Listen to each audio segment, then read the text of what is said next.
কেমন আছেন বিআই সাহেব? বুকে বড় জ্বালা বিএন সাহেব। তাহলে তো মনে হয় বিয়ের গ্যাস্ট্রিকের সমস্যা, গ্যাস্ট্রিকের ট্যাবলেট খান। এই ব্যথা ট্যাবলেটে যাবে না বেন সাহেব।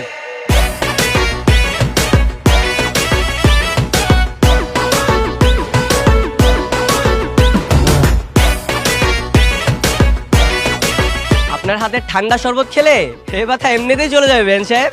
তো দেরি না করে আগে আমাদের শরবতটা খাওয়ান। এভাবে তো শরবত খাওয়াবো না। আগে আপনাদের সাথে আমাদের দেনা পাওনার হিসাবটা ফাইনাল করি, তারপর না হয় এই শরবত খাবেন। আরে আফসোস, বেন আমাদের কষ্টটা বুঝলো না। হ্যাঁ বেন সাহেব, আমরা শরবতটা খেতে খেতে হিসাব নিকাশ ফাইনাল করি। সমস্যা নেই, আমরা হচ্ছে দিলওয়ালা বংশের মানুষ। মানুষের মনে কিভাবে জায়গা করে নিতে হয় সেটা আমরা খুব ভালো করে জানি। শরবতটাকে খাওয়ান, তারপরে যত টাকা যাবেন তত টাকাই দিব। ঠিক আছে, দেখা যাবে বিয়েরা কত বড় দিলওয়ালা।